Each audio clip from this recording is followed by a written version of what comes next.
আটলান্টিকের দুই পারে বাণিজ্য যুদ্ধের মেঘ আরও ঘনীভূত হচ্ছে। শুক্রবার ইউরোপীয় ইউনিয়ন থেকে আমদানি করা গাড়ি ও ট্রাকের উপর শুল্ক বাড়িয়ে 25% করার ঘোষণা দিয়েছেন মার্কিন প্রেসিডেন্ট ডোনাল্ড ট্রাম্প। ইইউ বাণিজ্য চুক্তি মেনে চলছে না অভিযোগ তুলে শুক্রবার এ সিদ্ধান্তের কথা জানান তিনি, যা আগামী সপ্তাহ থেকে কার্যকর হবে।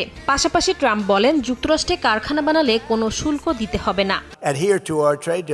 ইউরোপের দেশগুলো বাণিজ্য চুক্তি মেনে চলেনি, তাই আমরা যুক্তরাষ্ট্রে আসা সব গাড়ি ও ট্রাকের উপর শুল্ক 25% বাড়িয়েছি। তবে তারা যদি যুক্তরাষ্ট্রে কারখানা তৈরি করে তাহলে কোনো শুল্ক থাকবে না। আমেরিকান কর্মীদের নিয়োগ দিলে তবেই শুল্ক শূন্য থাকবে।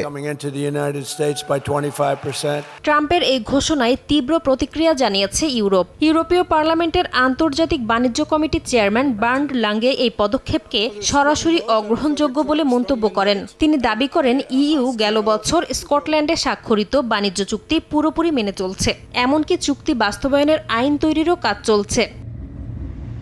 উল্টো যুক্তরাষ্ট্রের বিরুদ্ধে পাল্টা অভিযোগ তুলেছেন ইউরোপীয় পার্লামেন্টের আন্তর্জাতিক বাণিজ্য কমিটির চেয়ারম্যান। তিনি বলেন, ইস্পাত ও অ্যালুমিনিয়াম সংশ্লিষ্ট 400টিরও বেশি পণ্যে গড়ে 26% শুল্ক আরোপ করে বারবার চুক্তি ভঙ্গ করেছে যুক্তরাষ্ট্র। তার অভিযোগ, ট্রাম্পের সবশেষ এই পদক্ষেপ প্রমাণ করে মার্কিন পক্ষ কতটা অবিশ্বস্ত।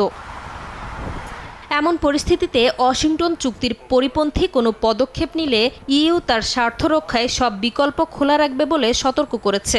গত বছরের চুক্তি অনুযায়ী ইইউ সব মার্কিন শিল্প পণ্যে শুল্ক স্থগিত রেখেছে। বিনিময়ে ইউরোপীয় বেশিরভাগ পণ্যে মাত্র 15% শুল্ক রাখার কথা ছিল যুক্তরাষ্ট্রের।